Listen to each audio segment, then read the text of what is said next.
ये दुनिया अगर मिल भी जाए तो क्या है, ये दुनिया अगर मिल भी जाए तो क्या है। ऑन टीवी बांग्ला के तरफ से अभी हम हैं कोलकाता सेंटर फॉर क्रिएटिविटी। हम लोग हैं लोकल पैसेंजर ट्रेन के अंदर। अभी ट्रेन भी इंटरटेनमेंट हो रहा है। हम लोग के कोलकाता हेडलाइंस में ऐसा कुछ न्यूज़ आप लोग के सामने उठा के पकड़ेंगे ताकि आप लोग भी समझ सकें कलकत्ता में क्या क्या हो रहा है। Calcutta was always famous for creativity. हम लोग नेक्स्ट इंटरव्यू के लिए तैयार हो रहे हैं और इधर अभी गुरुदत्त के ऊपर एक डॉक्यूमेंट्री चल रहा है, उसी के कंटिन्यूएशन में ऑन टीवी बांग्ला आज है सॉल्ट लेक में। I have with me professor of JNU Ira Bhaskar ji with me. I would like to know from where you begin experimenting with Guru Dutt ji. माने कौन सा ऐसा चीज है जिसको पकड़ के ये बोला जा सके हाँ this is Gurudatt. Actually, I have now retired from JNU. Just Okay. retired. Okay. Gurudatt के साथ तो बहुत पुराना रिश्ता है. अच्छा. हाँ. Because You have met him? No. No. I have not met him. He passed away in 1964. 1964, my birth year. So I was only 6 years old at that time. Okay, okay. I've not met him, but of course, you know, when I saw Pyasa, that's the first film I saw. Me too. Yeah, the first film I saw, and I could not believe that this film is coming out of mainstream Bombay cinema. Yeah, You yeah, know? very much, very much. And then the songs of Pyasa and the performance, it seemed very different. And the film itself. And the film itself, exactly. 1957, 10 years after independence. Yeah, this film is 1947. 57, the film is made. Yeah, okay, okay. Yes, yes, yes, yes. So yes, 10 yes. years after independence, he is critiquing actually Yeah. the situation of India. at ये that time. दुनिया अगर मिल भी जाए तो क्या है? Exactly.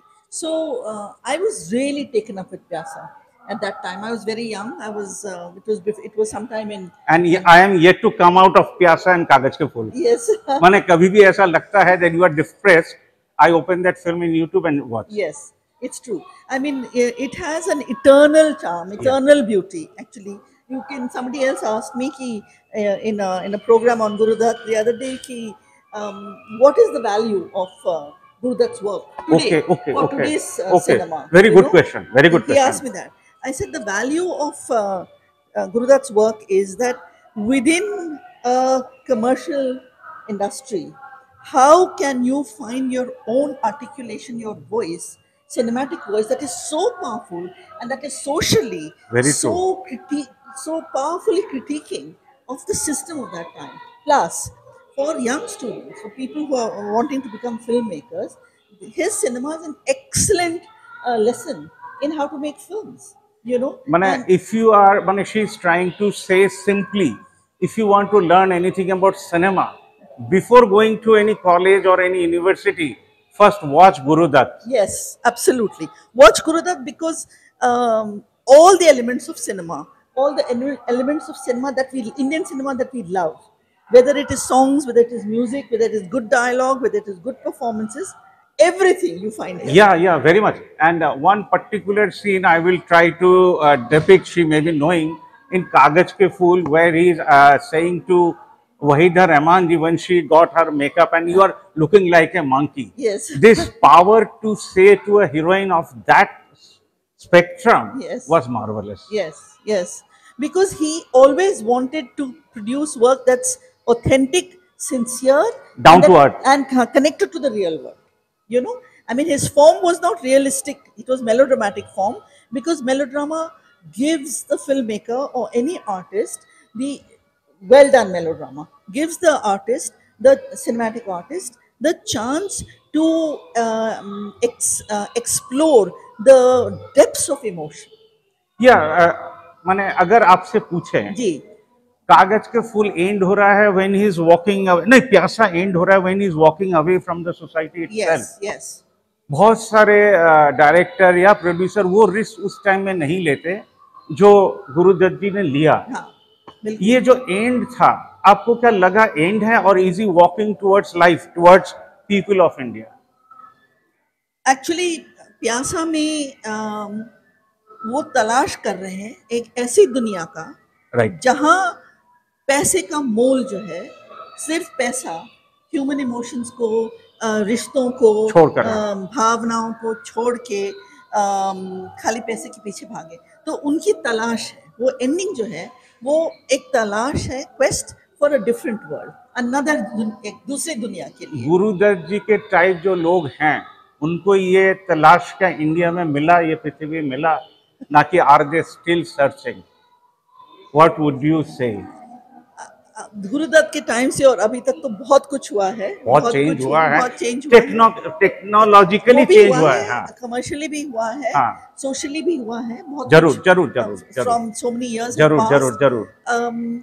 वो दुनिया मिलेगी नहीं। आई थिंक लोगों को छोटे छोटे लेवल पे, अपने अपने लेवल पे, आर्टिस्ट्स को अपने लेवल पे, एंड 60s एंड 70s में बहुत अच्छी सिनेमा भी बनी है, न्यू वेव सिनेमा बहुत बढ़िया बनी एकदम है, एकदम एकदम। एंड सो काम से जोड़ के, जो कि और उस समय की फिल्म्स अगर हम देखें, सिर्फ न्यू वेव फिल्म्स अगर हम देखें, उसमें तरह तरह के थे, सिर्फ रियलिज्म नहीं था, तरह तरह के फिल्में थी। माने all the greats were born between 50 to 80s, if I would say. Yes. After that, downtrodden started. Amitabh started doing six great films. Rajesh ji started doing ji, six ji, great ji, films. Ji, ji. And downtrodden, माने क्या बोलते हैं, Hindi cinema का down होता गया। आज तो cinema खोजना पड़ता है, कोई रिलीज हो साल, जी। 2 साल 3 साल में जो एक अच्छा फिल्म रिलीज हो रहा है, जी, जी। लाइक सितारे जमीन पर। हाँ, हाँ, इतने साल के बाद हम लोग बोल पा रहे हैं जो कुछ अच्छा रिलीज हुआ हाँ, है। जी जी। आई मीन असल में हुआ क्या है कि गुरुदत्त से बहुत लोग सीखे, सॉन्ग पिक्चराइजेशन बहुत लोग सीखे। एकदम। Sanjay Leela Bhansali for instance has learned his technique of song picturisation also from him, but वो जो कंटेंट होना चाहिए ना, राइट, वो कंटेंट उस जमाने का अलग था, अभी का बिल्कुल अलग है, एंड देयरफॉर गुरुदत्त के सिनेमा में दोनों चीज मिलता है, कंटेंट भी मिलता है, पावरफुल कंटेंट मिलता है, एकदम पावरफुल इमोशन मिलता है, एकदम। एंड पावरफुल फिल्म मेकिंग मिलता है। सो इस तरह का मिश्रण आजकल बहुत मुश्किल है, कोई एकदम। चीज पसंद आ जाए, कोई दूसरी चीज नहीं होगी उसमें, ये प्रॉब्लम है। So I think Guru Dutt is a master artist for all time, cine artist, he is a cine poet, he is a poet of cinema, he is a film maker जिसके सिनेमा में आप बहुत कुछ सीख सकते हैं। I would come to my last question, ji. madam. India was always a country, a peaceful country, preaching peace to the world. But do you think India at the moment is able to preach peace?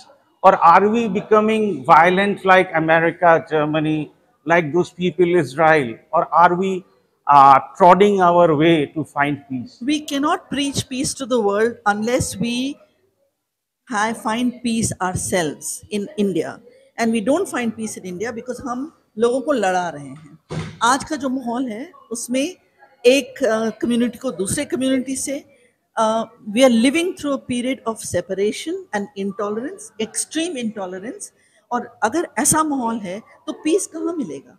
Because actually ये concerns जो हैं और इस तरह की दुश्मनी, इस तरह का and violence, we have become a very very violent society. Violence is not only war, violence related to war, Yeah. violence is related to everyday living. अगर आप कोई भी छोटी सी बात के लिए या कोई बिना बात के भी आप जाके किसी और कम्युनिटी के से लोगों को मार देते हैं, एक आदमी को भी This is also hatred and This is preaching violence. hatred. Yeah. This is violence. So ऐसे समाज में किसको पीस मिलेगा, किसको शांति मिलेगी? किसी को भी नहीं, किसी को नहीं मिलेगी। किसी So को we cannot preach peace to the world because we have lost the ability to live in peace with each other. That is the problem. हम लोग इसी बात के साथ एंड नहीं कर रहे हैं, क्योंकि ये भी एक जर्नी है। आज नहीं तो कल उनसे फिर कहीं मुलाकात होगा। इस वाक्य के साथ जो हम लोग वायलेंस के तरफ बढ़ रहे हैं, फिर हमारा कदम पीछे जाएगा और ये पीस लेके आएगा। मेरे सामने स्टूडेंट्स लोग भी आ रहे हैं, कुछ बड़े आदमी लोग भी आ रहे हैं, and everyone will preach peace and practise peace. Talking is something else and practising is something else. Absolutely. इसलिए महावीर बुद्ध रास्ते में उतरे, गांधी जी रास्ते में उतरे, हाँ। एंड कल्चर ही तो है जो हम लोग को एक करेगा। बिल्कुल। आई होप जो गुरुदत्त का जो मैसेज है इज वेरी क्लियर। और इस मामले में गुरुदत्त का मैसेज बहुत क्लियर है, क्योंकि वो सभी के साथ काम करते थे, सभी के साथ प्रेम से रहते थे। उनकी टीम को ही आप देख लीजिए, अलग अलग लोग। Finding new faces, new talents, yes, that is the biggest Yes. thing you try to find in a talented country. Thank you very much. Thank you very much. বলছে যেখানে মানুষ কথা বলার ইচ্ছে প্রকাশ করে, সেটাকেই বলে কালচার। ওনার নাম জানি না, আমাদের ইন্টারভিউ দেখে বললেন যে আমি কি বলবো, 100 বার বলবেন, 200 বার বলবেন। গুরুদাস যদি বলাতেই না পারেন, আর অন টিভি বাংলা যদি বলাতেই না পারে, তাহলে লাভটা কি হলো? আপনার নামটাকে জেনে নেব। আমার নাম রঘুনন্দন বিশ্বাস, আমি একজন স্টেট ব্যাংকের রিটায়ার্ড ম্যানেজার, আচ্ছা। Fan of Guru Dutt. O, I am also fan of Guru Dutt. কোন সিনেমাটা দেখে আপনি ফ্যান, মানে ফ্যান হওয়াটা শুরু করলেন? গুরুদত্তের কোন সিনেমার কথা? সাই বিবি গোলাম, পিয়াসা, চৌধুরী কা চাঁদ, যেখানেই যাবেন গুরুদত্তের অভিনয় যেন। কোন পার্টটা, মানে কোন জায়গাটা ওনার মনে হয়েছে যে উনি ধরতে পেরেছেন? আপনি স্টেট ব্যাংকের এমপ্লয়ি, রিটায়ার্ড ম্যানেজার, মানে আমি আপনাকে কর্পোরেট জগতের একজন মানুষ হিসেবেই ধরছি। সাধারণ মানুষ হিসেবে ধরুন না কেন, একজন কালচারাল প্রেমী। আচ্ছা ঠিক আছে, রিটায়ার্ড করার পরে সাধারণ মানুষ হিসেবে ধরছি। কোন জায়গাটা আপনার মনে হয়েছে যে হ্যাঁ উনি এইভাবে ধরেছেন, এইবার যেন সমাজটা ঠিক হবে বলে মনে হচ্ছে? সমাজের ব্যাপারটা আমি আপনাকে কঠিনভাবে বলতে চাই না, কারণ আমি এবার মার্ক্সবাদী লোক, অনেক বড় কথা হয়ে যাবে। আমি শুধু বলতে চাই মানুষের প্রতি যে ভালোবাসা, যে হৃদয়, যে প্রেম, এটা একটা অনুভূতির উপর নির্ভর করে, এবং এই অনুভূতিটা না প্রত্যেকটা মানুষের নিজস্ব কল্পনার মধ্যে থাকে। সেই কল্পনাটা যখন কোনো একজন অভিনেতার কল্পনা বা অভিব্যক্তির সঙ্গে মিলে যায়, তখনই সেটা হয় সর্বজনীন। গুরুদত্ত সেখানে পৌঁছেছে বলে আমার ধারণা। আমার যেটা ধারণা সেটা হচ্ছে ডিপ্রেশনকে খুব ভালোবাসতেন, ডিপ্রেশন কে একদম ধরে রাখতেন। প্যাসা পুরো সিনেমাটা জুড়ে মনে হলো ভারতবর্ষের ডিপ্রেশনকে এত অসাধারণভাবে এক্সপ্রেস করা যায়। দুটো ভাই একটা ভাইকে চিনতে পারছে না শুধু টাকার জন্যে, তখনকার দিনে 64, 57 যা ম্যাডাম বলে গেলেন, আর আজকে 2025-এ এসে আজও সেটাই চলছে। আজও সত্যি একই মহান সত্যি। মানে ব্যাপার হচ্ছে যে অনুভূতিগুলো চিরকালীন থাকে না, যেমন প্রেমের গান, রবীন্দ্রনাথের প্রেম, রবীন্দ্রনাথ কেন এতদিন চিরকালীন। মানে আজকের ছেলের যখন প্রেম করছে, ও সেই সখী ভাবনা কাহারে গাইছে, আমিও গাইছিলাম, আমার মাও গাইছিলেন। এই যে একটা চিরন্তন প্রবাহ, এই যে মনের প্রবাহ, এটাকেই তো নার্চার করা বা এটাকেই তো অভ্যাস করার নামই সংস্কৃতি। একদম একদম, আর সেটাই তো মানুষকে এগিয়ে নিয়ে যায়। তাহলে গুরুদত্তের মৃত্যু হয়নি? গুরুদত্তের মৃত্যু হবে না। এটা দিয়ে আমরা শেষ করি। অন টিভি বাংলা হচ্ছে লোকাল প্যাসেঞ্জার ট্রেনের ভেতরে এখন অ্যাডও দেখানো হয়, খবরও দেখানো হয়, অ্যানাউন্সমেন্টও দেখানো হয়। তাই লোকাল ট্রেনে যখন চাপবেন আমাদের কথা মনে রাখবেন। দাদাকে আরেকবার করে ধন্যবাদ দেব, নিজে এগিয়ে এসে কথা বলা। আমরা চাইছি আমাদের সমাজে যারা ভাবছেন, যারা কিছু বলতে চাইছেন, যদি কেউ এরকম ক্যামেরা করে ধরার না থাকে, বাড়ির থেকে ফেসবুক লাইভ করবেন, ইউটিউব লাইভ করবেন, নিজের কথা বলবেন, তবেই গুরুদাস বেঁচে থাকবেন, তবেই মৃণাল সেন বেঁচে থাকবেন, তবেই উত্তম কুমার বেঁচে থাকবেন, তবেই সুচিত্রা সেন বেঁচে থাকবেন, তবেই সত্যজিৎ রয় বেঁচে থাকবেন, তবেই ঋত্বিক ঘটক বেঁচে থাকবেন। আমাদেরকে এক করে কালচার, আমাদেরকে এক করে গান। আমরা পরপর গান শুনে যাচ্ছি ভেতরে, এইবার ভেতরে গিয়ে একটু আপনাদেরকে সেই স্ক্রিনটাকে ক্যাপচার করে দেখিয়ে দিই, তারপরে একটা তো বিদায় বলার পালা আসে, সেখান থেকে আমরা বিদায় নেব। কিন্তু গুরুদত্ত আমাদেরকে বিদায় দিচ্ছেন না আজকের মতন। ধন্যবাদ। অন টিভি বাংলার পক্ষ থেকে এই মুহূর্তে রয়েছে কলকাতা সেন্টার ফর ক্রিয়েটিভিটি। আমাদের বাংলাতে এই ধরনের নাম আশা করা যেতেই পারে। আপনার নামটা আগে জেনে নেব। নমস্কার, আমি প্রিয়দর্শিনী গুহ, আমি কলকাতা সেন্টার ফর ক্রিয়েটিভিটির অ্যাসোসিয়েট ভাইস প্রেসিডেন্ট। বলছি, গুরুদত্ত 100 বছর পেরোলেন, না আরো 200 বছর থাকবেন আমাদের ভেতরে, তারপরে আরো 1000 বছর, কোনটা আপনার মনে হয়? আমার মনে হয় উনি চিরকালীন, উনি চিরদিন থেকে যাবেন, এবং আমাদের এই যে ছোট্ট প্রচেষ্টাটা আজকে ওনার এই জন্ম শতবার্ষিকীতে, সেই বার্তাটাই বহন করে নিয়ে যাক যে আগামী প্রজন্মদের কাছে গুরুদত্তের এই অসামান্য কাজ পৌঁছে দেওয়ার দায়িত্ব মনে হয় আমাদের। বলছি, একদম ডাউন ট্রডেনদেরকে নিয়ে কাজ করেছেন। আমাদের সোসাইটির যত ধরনের ডিপ্রেশন হয়, তার চেয়ে যদি বেশি কিছু দেখানো যায়, সেটা হচ্ছে প্যাসার কাগজ কে ফুল। আমি চেষ্টা করছি দুটো ছবি আপনাদের স্ক্রিনে ধরে রাখার। এই মুহূর্তের সিনেমা আর আমাদের প্যাসা বা কাগজ কে ফুল দিয়ে যদি কম্পেয়ার করি, কোথাও কি ভারতকে এই মুহূর্তে মডার্ন সিনেমায় দেখতে পাচ্ছেন বলে মনে হচ্ছে? ভালো কাজ সিনেমাতে নিশ্চয়ই হচ্ছে, আমাদের বাংলায়ও হচ্ছে, বম্বেতে হচ্ছে, সাউথেও হচ্ছে, কিন্তু কেন জানি না মনে হয় গুরুদত্ত যেভাবে কাজ করেছেন, ওনার যে ভাবনা, ওনার যে দৃশ্যপট, ওনার যে আলো দিয়ে স্ক্রিনকে আলো করা বা অন্ধকার করা, সেইগুলো প্রত্যেকটা ফ্রেম দেখলেই কেমন জানি মনে হয় ওগুলো একটা শিক্ষার জিনিস, একটা একদম শিক্ষার জায়গা। একদম একদম একদম। ইয়ে দুনিয়া আগর মিল ভি যায় তো ক্যা হ্যায়, এমন একটা মানুষ বলছেন যিনি এই পৃথিবীতে জন্মেছেন। কতটা দুঃখ, কতটা কষ্ট মনের ভেতরে থাকলে দুজন ভাই ত্যায্য করছে একজন ভাইকে, তার মা মারা গেছেন, এবং লাস্ট শটে হচ্ছে ইয়ে দুনিয়া আগর মিল ভি যায় তো ক্যা হ্যায়, উনি বেরিয়ে যাচ্ছেন ওহিদা রহমানের হাত ধরে। এই শটটা কি ভারতের ছবি এখনো ডেপিক্ট করে? আমরা কি এখনো প্রপারলি একে অন্যের পাশে দাঁড়াতে শিখলাম, না কোথাও ভুল করছি? না, দাঁড়াতে তো শিখিনি, শিখতে থাকতে হবে, শেখার প্রচেষ্টাটা জারি রাখতে হবে। কারণ মানুষের দেখুন শেষ পর্যন্ত বেঁচে থাকার আগ্রহটাই তো আসল, এবং সেখানে পথের শেষে কোথাও তো একটা আলো আশা করি জ্বলবে। উনি যেরকম নিজেই মানে নিজের আলোতে হয়তো ভস্মীভূত হয়ে গেছেন, একদম একদম। কিন্তু তার মধ্যে দিয়েও যে উনি আমাদের কতটা দেখিয়ে দিয়ে গেছেন যে মানুষের কষ্টটা কত গভীর হতে পারে। এবং হয়তো আমার মাঝে মাঝে যেটা ওনার ছবিগুলো দেখলে মনে হয় যে ওই কষ্ট থেকেই হয়তো জন্ম নিয়েছে এরকম মাস্টারপিস, নত হতে পারত না। একদম একদম একদম। মানে কাগজ কে ফুলের ফার্স্ট শট হচ্ছে একজন ডিরেক্টর মারা গেছে, লাইটটা ওপর থেকে পড়ছে আর একজন নিচে বসে আছে, অ্যান্ড কিছু লোক এসে রিকগনাইজ করছেন ইনিই তো সেই director, and the film starts. মানে সময়ের থেকে মনে হয় 20 বছর এগিয়েছিলেন।